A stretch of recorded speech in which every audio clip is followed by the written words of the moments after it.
और बरसाना में किसका घर है? राधा रानी का। ऐसे ही वृंदावन तुलसी महारानी का घर है। आपके घरों में वृंदा देवी वृक्ष के रूप में रहती है, लेकिन यहाँ पे आप देख रहे हैं प्रत्यक्ष रूप से विराजमान है। विश्व में दो ही स्थान है वृंदा देवी के, एक तो वृंदाकुंड, दूसरा काम्यवन। दो ही जगह हैं, बाकी तो सब जगह तुलसी वृक्ष के रूप में विराजती है सबके घर। अब हमारी राधा रानी कौन है? बोले वृंदावनेश्वरी, वृंदावन की ईश्वरी, वृंदावन की क्यून, और श्याम सुंदर ब्रज के राजा है, और तुलसी महारानी ब्रज की प्रेसिडेंट है ना, अध्यक्षा है वो ब्रज की। वृंदा देवी के बिना ब्रज में कोई भी लीला सुसंपन्न नहीं होती। हमारी राधा रानी ने वृंदा देवी को स्वयं आदेश किया है कि वृंदा, मैं तो ठाकुर जी के लीला में रहूंगी, क्योंकि आराधनी शक्ति है राधा रानी उनकी। तो इस ब्रज की व्यवस्था को कौन संभाले? तो आपको इस वृंदावन की व्यवस्था के लिए यहाँ की मैनेजर नियुक्त किया जाता है। ठीक है, तो वृंदा देवी यहाँ की मैनेजर है। और ये क्या लीला करती है? क्योंकि वृंदा कुंड के पीछे जो कुंड है ना, गुप्त कुंड, उस कुंड में हमारी राधा रानी डेली आती है, रोजाना। आज भी आई थी। हाँ, और राधा रानी 8 जगह जो गोविंद से मिलती है ना, उनका मिलन श्री वृंदा देवी भी कराती है। बताता हूँ कभी सुबह मॉर्निंग टाइम, वो बताने वाला था, इतने माता जी का क्वेश्चन हो गया। 7 बजे से लेकर के 8:24 तक राधा रानी यहाँ रहती है रोजाना, एवरी डे। और भक्तों को राधा रानी की पायल की भी आवाज सुनाई दी है, भक्तों को मुरली की भी आवाज ठाकुर जी की सुनाई देती है, लेकिन सबको नहीं। आज भी अभी भी राधा रानी के चरण यहाँ बने हुए होंगे, कहीं ना कहीं इस रज में जरूर बने हुए होंगे, लेकिन उसके लिए हमें अभी तो नर्सरी चल रही है भक्ति की। अभी तो LKG में एडमिशन हो रहा है, लेकिन जब उसका LKG से आगे जब आगे बढ़ोगे, मास्टर डिग्री और PhD जब भक्ति की हो जाएगी, तो उसका दर्शन हो जाएगा। ठीक है, तो ये जो वृंदा कुंड है, यहाँ पे जब राधा रानी पधारती हैं तो वृंदा देवी उनके लिए कुंज बनाती है। ये तो पत्थर का कुंज नहीं, फ्लावर कुंज। और उस कुंज में लाखों पंखुड़ियों का एक कमल होता है, जिसके बीच में हमारे राधा कृष्ण दोनों विराजते हैं। फिर लीप जो होती है 8, इसके बाद 16, फिर 32, फिर 64, ऐसे करके बढ़ता जाता है वो। फिर 8 प्रिंसिपल गोपियां, मंजरियां, उपमंजरियां, सब यूथ के यूथ ब्रज गोपी उसमें विराजते हैं। तो राधा रानी की जो प्रेरणा है, उसके माध्यम से वृंदा देवी सबको विभाग वितरित करती है कि किस गोपी को किस कलर का ड्रेस होना चाहिए। आज की जो लीला होगी उसमें गोपियों को किस तरह का ड्रेस धारण कराना होगा। कुंदलता कैसा वस्त्र धारण करेगी, ललिता कैसा वस्त्र धारण करेगी, विशाखा कैसा धारण करेगी, चित्रा कैसा धारण करेगी, तुंग विद्या कैसा धारण करेगी, सुदेवी कैसा धारण करेगी, रंग देवी कैसा धारण करेगी, चंपकलता कैसा धारण करेगी, ये सब व्यवस्था वृंदा देवी का है। और कौन लोग वृंदावन आएंगे, ये व्यवस्था भी वृंदा देवी का है। आप अपने पैसे के बल से वृंदावन नहीं आ सकते। लाखों करोड़ों लोग हैं पैसे वाले, लेकिन कितने जुड़े हैं हमसे जो रो रो करके प्रार्थना करते हैं कि हमारा एप्लीकेशन आप लगा दो, वो एक्सेप्ट नहीं हो रहा है। तो पैसे की ताकत नहीं है आपको वृंदावन लाने की, ना ही आपके प्लानिंग में वो संभव हो सकता है। आपने प्लानिंग की, प्लानिंग धरी धराई रह जाती है, टिकट भी नहीं बनती, कभी कभी शरीर में प्रॉब्लम हो जाती है, कभी बच्चों की प्रॉब्लम हो जाती है, कभी परिवार की कुछ प्रॉब्लम हो जाती है। लेकिन जब भगवान का निमंत्रण जाता है, जब भगवान प्रेरणा करते हैं ना, तो ऑफिस में बैठे बैठे लैपटॉप खोला, फोन खोला, टिकट भी कंफर्म हो गई, गाड़ी भी मिल गई और वृंदावन भी आ गए, है ना। ऐसा होता है भक्तों के साथ में, क्योंकि प्लान तो रोज बनते हैं, बनकर बिगड़ जाते हैं। वृंदावन वही आते हैं जिन्हें नंदलाल बुलाते हैं, क्योंकि नंदलाला का जिसको निमंत्रण जाता है वही वृंदावन आता है। और एक बात आपसे कह दूं कि वृंदावन कोई पिकनिक का स्थान नहीं है, ध्यान रखना। वृंदावन धाम में हम लोग आए हैं तो पिकनिक मनाने नहीं आए, ये कोई पिकनिक का स्पॉट नहीं है। और ना ही आप घूमने के लिए वृंदावन आए हैं, ये घूमने की जगह भी नहीं है। वृंदावन धाम तो हमारे कृष्ण की क्रीड़ा स्थली है, उनका प्ले ग्राउंड है, उसका आप लोग दर्शन करने के लिए आए। और वृंदावन में आके यदि ये भाव रहा कि हम लोगों को बढ़िया खाने के लिए चाहिए, पनीर के बिना हम नहीं रह सकते, रसगुल्ले के बिना हम नहीं रह सकते, तो समझो अभी कहीं भक्ति में थोड़ा कहीं कसर रह गई है थोड़ी सी। क्योंकि हमारे वैष्णवाचार्य जो षड गोस्वामी हैं, आप देख रहे हैं यहाँ पे, षड गोस्वामियों में दो भाई थे, रूप गोस्वामी और सनातन गोस्वामी।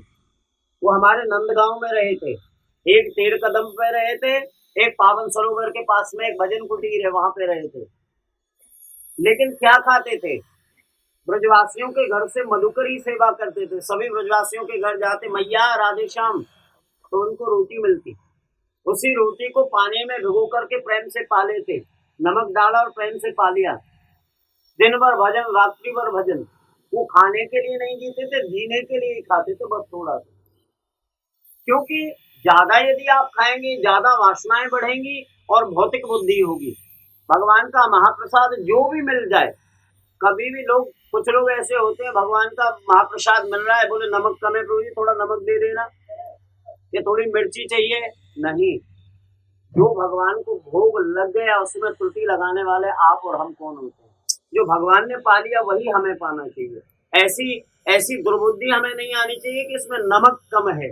अरे जो ठाकुर जी को निवेदन हो गया उसमें फिर क्या कमी रह सकती है? उसमें तो सभी रस प्रवेश कर गए। तो वृंदावन धाम तो श्री राधा रानी की क्रीड़ा स्थली है भैया, और उस क्रीड़ा स्थली में वृंदा देवी कुंजों का निर्माण करती है। अब देखो, सुबह 7 बजे से 8:24 तक यहाँ राधा रानी रहती है, फिर इसके बाद में राधा कुंड और श्याम कुंड में राधा कृष्ण का मिलन होता है, ये मिलन कराती है वृंदा देवी। फिर इसके बाद में राधा गोविंद में मिलन होता है, एक मंदिर है रंगी जी मंदिर के बगल में राधा गोविंद मंदिर, तो उसमें वृंदा देवी 6 बजे के बाद में मिलन कराती है। फिर एक स्थान है निधिवन, निधिवन में 9 बजे के बाद राधा कृष्ण मिलते हैं, वो मिलन भी वृंदा देवी कराती है। और फिर इसके बाद एक स्थान है सेवा कुंज, तो सेवा कुंज में भी राधा रानी को श्याम सुंदर से मिलाने का कार्य वृंदा देवी करती है। और एक होता है भक्ति की परिणति, आप और हम सब भक्त हैं, हमें भी कौन मिलाएगी? वृंदा देवी। इनकी कृपा के बिना आप गोविंद को नहीं मिल सकते। मैं नहीं बोल रहा, ग्रंथ बोल रहे हैं कि नंदगांव से 1.5 मील की दूरी पर पश्चिम दिशा में तुलसी महारानी रहती है, ये उनका घर है। और उनको 108 नामों से हम लोग जानते हैं, जिनमें से मुख्यतः जो नाम है वो 8 नाम हैं। आप मेरे साथ में उनको गाएंगे। बोलो वृंदा वृंदावनी विश्व पूजिता विश्व पावनी पुष्प सारा नंदिनी तुलसी कृष्ण जीवनी, ये 8 नाम वृंदा देवी। अब प्रश्न ये होता है कि ये वृंदावन जो है, वृंदा देवी यहाँ क्यों आई, यहाँ कैसे विराजमान है, यहाँ का और कुछ इतिहास क्या है? तो क्योंकि उतना समय तो आपके पास नहीं है कि आप बहुत समय ठहर सकें, क्योंकि वृंदा देवी की पूरी कथा सुनने के लिए आपको 3 घंटा मुझे देना पड़ेगा, ठीक है? तो मैं 3 घंटे न लेकर के गागर में सागर की बात कह के 10 मिनट में अपनी वाणी को विराम देता हूँ। 10 मिनट है आपके पास?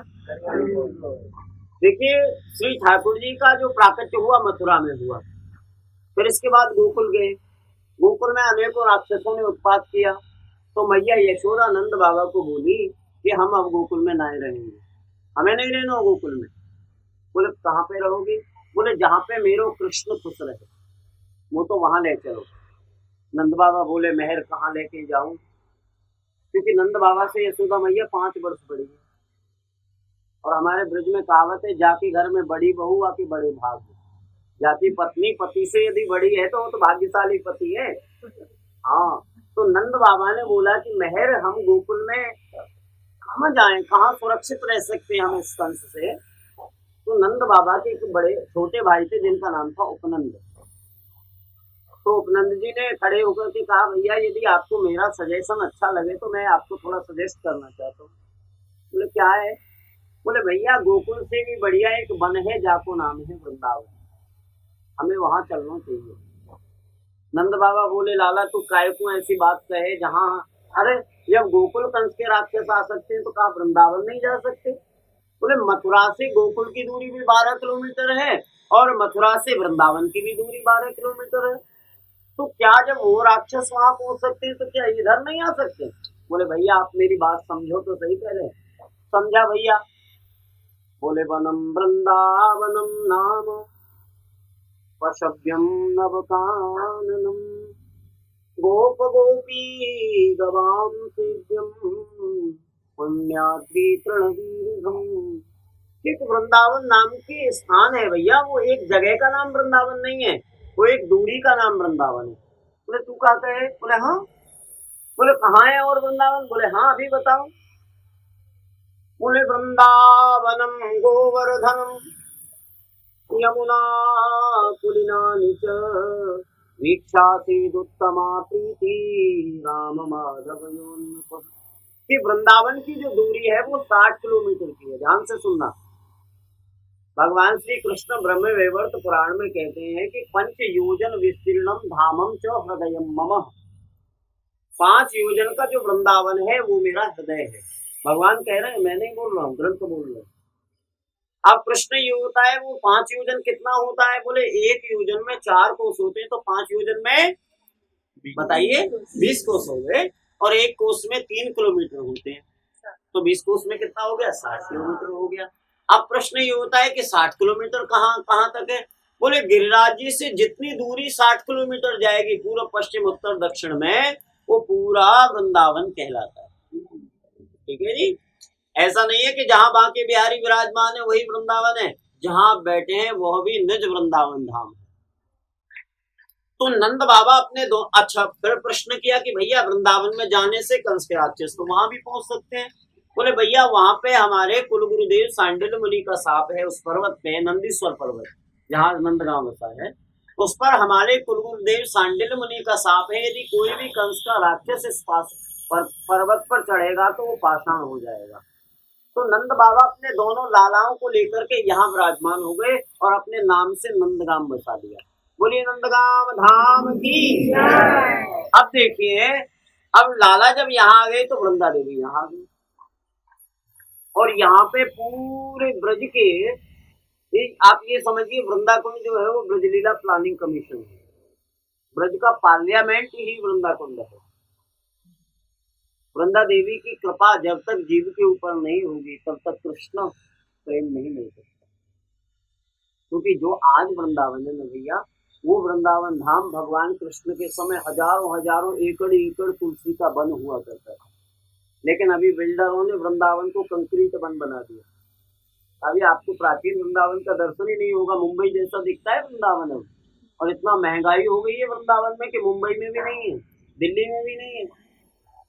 तो श्री राधा श्याम सुंदर की जो परम कृष्ण को वृंदा देवी इतनी पसंद है भैया, जब तक वृंदा देवी उनके सामने नहीं आती भगवान भोग भी स्वीकार नहीं करते। जब तक वृंदा देवी उनके वक्ष पर विराजमान नहीं होगी हमारे पर, तब तक भगवान हमें भी स्वीकार नहीं करते। इसीलिए हम तुलसी की माला गले में रखते हैं। जब तक हम चांटिंग करते हैं ना, हरे कृष्ण कृष्ण कृष्ण हरे हरे, हरे राम राम राम, ये किस माला पे करते हैं? तुलसी माला पे ही तो करते हैं। तो तुलसी माला पे जो हम जाप करते हैं इसका मायने क्या है? हम और ही माला पे क्यों नहीं करते? बोले जब तक तुलसी महारानी की कृपा नहीं होगी तब तक भगवान हमारा भजन एक्सेप्ट नहीं कर सकते। इसीलिए हम तुलसी की माला पे भजन करते हैं। अच्छा ये क्या है? राधा कृष्ण। ये राधा कृष्ण के चरण कमल है, और इनके नीचे तुलसी महारानी। जब ये तुलसी महारानी जब तक नहीं आएगी तब तक गौड़ीय वैष्णव नहीं बन सकते, है ना। ये 2 रेखाएं की रेखा रह गई, और जब तक तुलसी, ये तुलसी दल है, जब तक तुलसी हमारी नासिका पर विराजमान नहीं होगी तब तक भगवान की कृपा नहीं हो पाएगी, है ना। जिन घरों में तुलसी नहीं है, हमारे ब्रज में तो बोलते हैं कुछ संत लोग कि वो तो भूतों का घर है, वो तो भूतों का घर है, भूत पिशाच। जिनके घर में तुलसी नहीं है वो तो भूत पिशाच का घर है, वो भक्त का घर नहीं हो सकता। और जिस घर में तुलसी विराजमान है उस घर में कभी अनेकों व्याधि प्रवेश नहीं कर सकती। ऊपरी बाधाएं जो होती है ना वो कभी नहीं आ सकती घर में, और जिस घर में तुलसी रहती है वहां कभी यमराज का प्रवेश नहीं होता।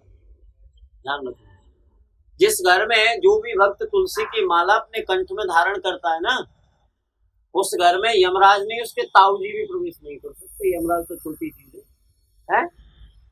तो कितना फायदा है। और देखो आप लाखों करोड़ों का सोना चांदी हीरा जवाहरात पहनो, कृष्ण मिलेगा मैं कंफर्म नहीं कह सकता, लेकिन तुलसी महारानी की माला आप गले में धारण करो, गोविंद से प्रेम बढ़ेगा, इस बात की गारंटी। क्योंकि ये कोई साधारण पैलेस नहीं है भैया कि जगह खरीद के मंदिर बना दिया हो, दो कुंड बना दिए हो, नहीं, ये निकुंज का स्थल है। और इस स्थल को पाने के लिए लोग लालायित रहते हैं और प्रार्थना करते हैं कि तुलसी महारानी आप हमें वृंदावन का वास दें, क्योंकि वृंदावन का वास भी वृंदा देवी ही दिलाए। आप देख रहे हैं वृंदा देवी के एक हाथ में आशीर्वाद है, दूसरे हाथ में कमल के ऊपर एक तोता आप देख रहे हैं। ये तोता वृंदा देवी का मैसेंजर है, जिसका नाम दक्ष है। ये वृंदा देवी का मोबाइल है। आपके मोबाइल का बैटरी खत्म हो जाएगा, बैलेंस खत्म हो जाएगा, नेटवर्क ही कभी कभी नहीं आएगा, लेकिन इस मोबाइल का कभी भी नेटवर्क ही नहीं जाता है। इसके सानिध्य में 1 लाख तोता है, वो पूरे ब्रज की व्यवस्था, और आपके घर भी जाते होंगे, इसीलिए आप वृंदावन आए।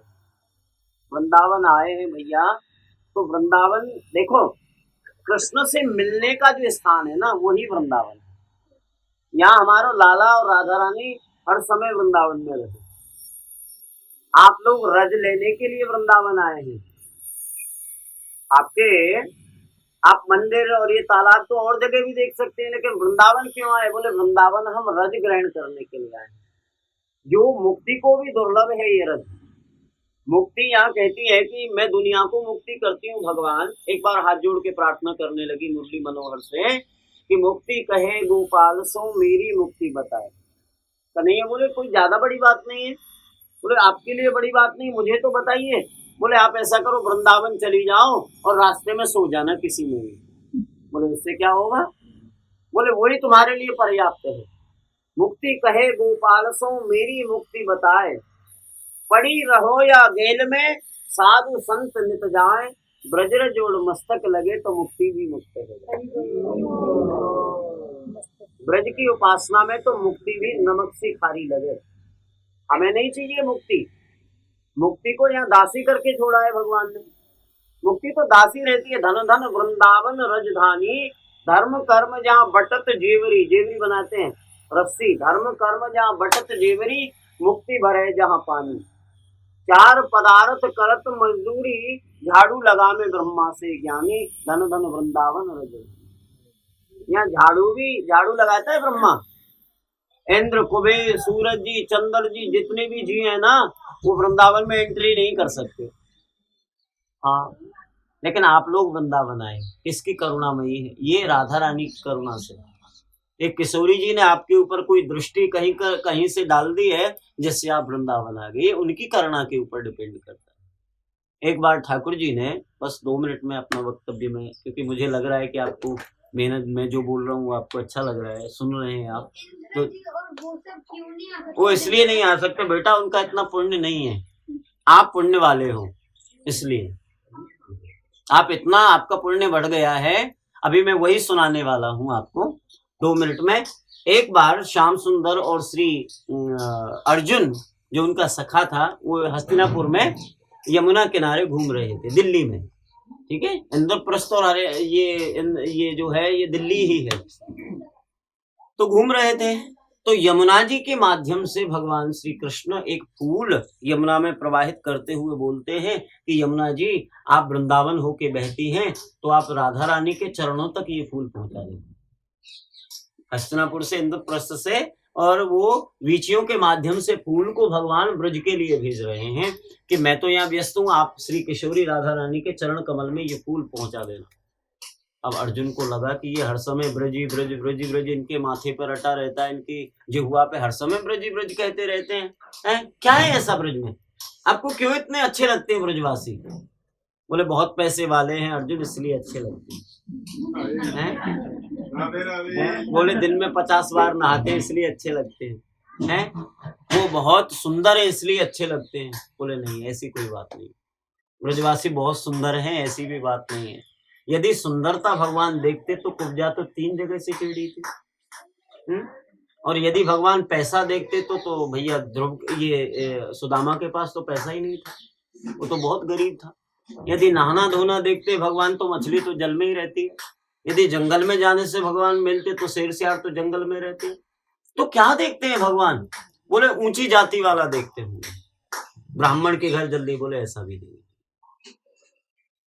ऐसा नहीं है ऊंची जाति। यदि ऊंची जाति वाले देखते तो विदुर के घर तो भगवान ने छिलके खाए थे, छिलके, केला भी नहीं खाया था। तो किससे मिलते? बोले भक्ति तुष्यति केवलम परमया भक्ति प्रियो माधव। हमारे ब्रजवासी तो कहते हैं सारे नंद के छोरा घोड़ा बन चल। ब्रजवासी लोग ठाकुर जी को भगवान नहीं मानते, अपना मित्र सखा मानते हैं कि हमारो लाला है, हमारो छोटो सो कन्हैया है। 8:15 बजे तो जागते हैं, सुबह सुबह जागते हैं ब्रज में 8 बजे कि लाला को रात्रि में सोए। 9 बजे ये आपके सेवा कुंज में राधा रानी के चरण दबाए गए तो 8 बजे जगा में। हमारे यहाँ 7 बजे मंगला होती है वृंदा कुंड में, इसीलिए क्योंकि रास रचाते हैं साहब, हाँ थक जाते हैं। तो ये भावना है हमारी भगवान के साथ में, क्योंकि और अन्य जगह नंदगांव जैसा गोपाल आपको दुनिया में कहीं नहीं मिलेगा, ढूंढे से कहीं नहीं मिल सकता। कैसा? आप कहोगे कैसा? ऐसा ही तो मुंबई में, ऐसा ही दिल्ली में, ऐसा ही यहाँ है टीढ़ी टांग वाला। बोले ठीक है, वो तो ठीक है, लेकिन एक विशेषता है नंदगांव की। क्या? बोले 3 जगह से टेढ़ो दिखे। आप लोग मुंबई से ही है ना? दिल्ली से, हाँ। 3 जगह से टेढ़ो दिखे। बोले वो तो दिल्ली में ही दिखता है। नट की सी चलगत है सीखे। बोले वो तो दिल्ली में भी नट जैसे ही खड़ा है। टेढ़े नयन चलावे तीखे। बोले वो तो वहां भी तीखे नयन चलाता है। लेकिन यहाँ क्या है तुम्हारे कन्हैया के? बोले टेढ़े नयन चलावे तीखे। 3 लोक को नाथ तू ये ब्रज में घेरे गाय। दिल्ली में गाय चराता है क्या? नहीं चराता ना। 3 लोक को नाथ तू ये ब्रज में घेरे गाय। ऐसो चटक मटक सो ठाकुर तीनों लोकन हूँ मैं नाय। इंदर कोप कियो पछतायो नख ऊपर गोवर्धन धार्यो। नाग कालिया पकड़ पछाड़्यो ऐसो बलशाली खेलत में ग्वालन पे पिट जाए। ऐसा बलशाली है कि खेलने में ब्रजवासियों के बोले सारे आज आनंद के छोरा हमारे संग खेल हैं और हम तुम्हें पटक नहीं देंगे। और एक ब्रजवासी को पीट दिया कन्हैया ने, क्योंकि वो तो अद्भुत बलशाली है। अब तो वो तो रोने लगा, बोले सारे नंद के छोरा मैया पे पिटवाऊंगा, ये करूंगा। अब जब लाला को ब्रजवासी रोता हुआ देखा तो वो उसका नहीं देख सकते उसका दुख। तो ठाकुर जी बोले अब की बार मुंह लड़ियो। अब जैसे ही वो सखा गोविंद से ऐसे ऐसे मस्ती में लड़ने लगा सो गोविंद अपने आप ही नीचे गिर गए और उसको अपने ऊपर ले लिया। बोले मैं पिट गया, मैं पिट गया, मैं पिट गया। हैं? ऐसो ब्रजवासिन को चाकर बिना बुलाए डोले घर घर। ऐसो प्रेम बढ़ो माखन की चोरी कर बे जाए। अच्छा एक बात बताओ कि चोरी कौन करेगा? किसी ने मेरे से पूछा, थोड़ा प्रसंग लंबा हो रहा है भैया, आपको देरी हो रही है। किसी ने पूछा कि भैया आपका कन्हैया तो चोर है। हमने कहा हमारा कन्हैया बिल्कुल चोर नहीं। बोले बिल्कुल 100% चोर है आपका कृष्ण। बोले आपका क्या चुरा लिया हमारे कन्हैया ने? बोले माखन चोरी करता था आपका कन्हैया। आप इतनी बड़ाई कर रहे हो उसकी? बोले एक बात बताओ भैया, चोरी तो वो करेगा ना जिसके घर में कमी हो। भाई जिसके घर में अभाव हो वही तो चोरी करेगा। हमारी यशोदा मैया के घर 9 लाख गैया थी और 9 लाख गैयाओं की रखवाली करने के लिए 10-20-50 हजार नौकर नौकरानी तो रहते ही होंगे ना, रहते होंगे ना। तो माखन की चोरी करने क्यों जाएगा? हजारों लाखों टन दूध होता था मैया यशोदा के घर में, लेकिन ब्रज गोपी। और एक बात बताओ कि कभी क्या कोई चोर को निमंत्रण देने के लिए जाता है? नहीं देता ना। ब्रज गोपियां हमारे कन्हैया के लिए निमंत्रण करके जाती थी कि हमारे घर आ जाइयो लाला, थोड़ी चोरी कर ली। हाँ अच्छा, लाला ने पूछी आप वैसे ही दे दियो करो ना। चोरी करने की क्या जरूरत है, जब आप लगे कि मुंह माखन खिलानो तो प्यार से ही दे दीजिए। बोले ना है, हमें तो तू चोरी करते ही चोखो लगे। चोरी करते आप इतने अच्छे लगते हो, बाल गोपाल चौर प्रचार विद्या मंडल आप भी जाते हो, छोटी छोटी मंडली में सखा भी जाते हैं, फिर बंदर भी जाते हैं, साथ में मोर भी जाते हैं। इतना आनंद आता है आपकी चोरी देख के, मन गदगद हो जाता है। तो ऐसा मुरलीधर तो केवल नंदगांव में ही है। तो उसको अर्जुन को बताया ठाकुर ने कि भाई अर्जुन ऐसा नहीं है, ब्रजवासी वल्लभ सदा मेरे जीवन प्राण तेने नंदेक विशार हो मोरे नंद बाबा की। मैं दुनिया को छोड़ सकता हूं लेकिन मेरे ब्रजवासियों को मैं नहीं छोड़ सकता। जब ब्रजवासियों को चुरा लिया था ना ब्रह्मा जी ने, तो ठाकुर जी बहुत नाराज हो गए थे कि तुमने मेरे बछड़ाओं को चुरा लिया, मेरे ब्रजवासियों को मेरे से दूर किया, और अब तू स्तुति कर रहा है। 40 मंत्रों में स्तुति करी लेकिन भगवान कुछ नहीं बोले, माफ किया ही नहीं। और इंद्र ने केवल 14 मंत्रों में स्तुति करी और भगवान ने माफ कर दिया। इंद्र ने जो गलती करी, जब गिरिराज उठाया तो जितने ब्रजवासी थे सब गिरिराज के नीचे आ गए, कन्हैया के नजदीक आ गए। और ब्रह्मा ने जो गलती करी, सभी ब्रजवासियों को कन्हैया से दूर कर दिया। और ब्रह्मा की और इंद्र की गद्दी में बहुत अंतर है। सतयुग, त्रेता, द्वापर, कलयुग जब 71 बार बीत जाते हैं तो एक चतुर्युगी, एक मनवंतर पूरा होता है, और ऐसे एक मनवंतर में 14 इंद्र बदल जाते हैं। अब देखो इतना ऊंचा पद ब्रह्मा का, लेकिन भगवान ने माफ नहीं किया। फिर थोड़ी बड़ाई करी ब्रजवासियों की ब्रह्मा जी ने। बोले एक बात बताओ महाराज, ब्रजवासी आपको इतना स्नेह देते हैं, आप कौन सी गति दोगे उनको? बोले मुक्ति दे देंगे। बोले मुक्ति तो आपने पूतना को भी दे दी, और केवल पूतना को नहीं दी, सकुला पूरे परिवार खानदान को ही मुक्ति दे दी। क्या ब्रजवासी पूतना के बराबर है? कन्हैया ने सोच के बताया कि मुझे ब्रजवासियों को देने के लिए कुछ है ही नहीं, मैं क्या दूं? अपने आप को दूं वो भी थोड़ा है। कन्हैया बोले कि मैं 1000 जन्म भी ले लूं ना तो ब्रजवासियों के ऋण से उऋण नहीं हो सकता, ऐसा कृष्ण बोले। आप पढ़ लेना भागवत जी। तो कन्हैया बता रहे हैं कि मुझे बहुत प्रिय हैं ब्रजवासी। तो अर्जुन ने ऐसा ही कर दिया, मन अटपटा सा, नहीं मैं नहीं समझ सकता। तो भगवान लोकालोक पर्वत पर ले गए और ले जा करके वहां देखा तो एक कोई संत वहां तपस्या कर रहे थे, और बहुत सुंदर सफेद पर्वत है। और ठाकुर जी जैसे ही वहां गए, संत की आंखें खुली और उन्होंने संत को पूछा आप कौन है? बोले महाराज आप पधारे, आपको सादर दंडवत। मैं जो भी उनका नाम होगा नाम बताया। बोले ये सब क्या है? बोले ये मेरे ही हड्डियां हैं, ये जो पर्वत है ये मेरी ही हड्डी है।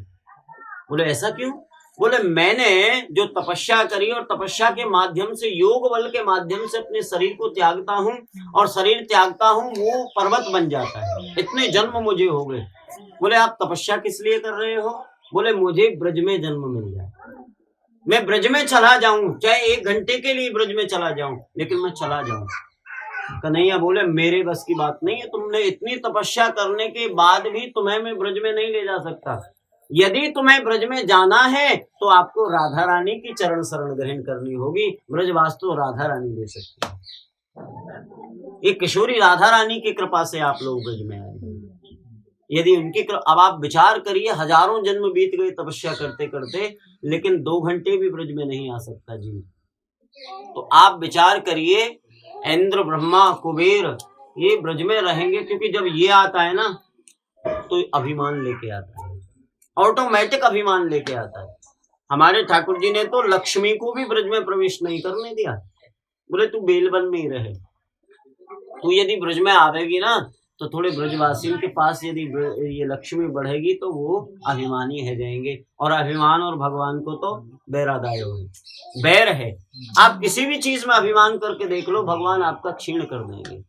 तो आप लोग ब्रज में आए, वृंदावन की कृपा से आए, वृंदावनेश्वरी की कृपा से आए, अपनी भक्ति रूपी फाइल वृंदा देवी के चरणों में लगाइए और कहिए कि वृंदा देवी आप सिग्नेचर कर दो हमारी भक्ति की फाइल पर। यदि यहाँ से ऑथोरिटी मिल गई तो आपको कृष्ण प्रेम भी 100% मिलेगा।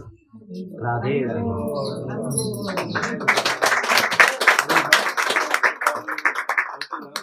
किसी का प्रश्न हो तो कुछ पूछ सकते हैं, अन्यथा तो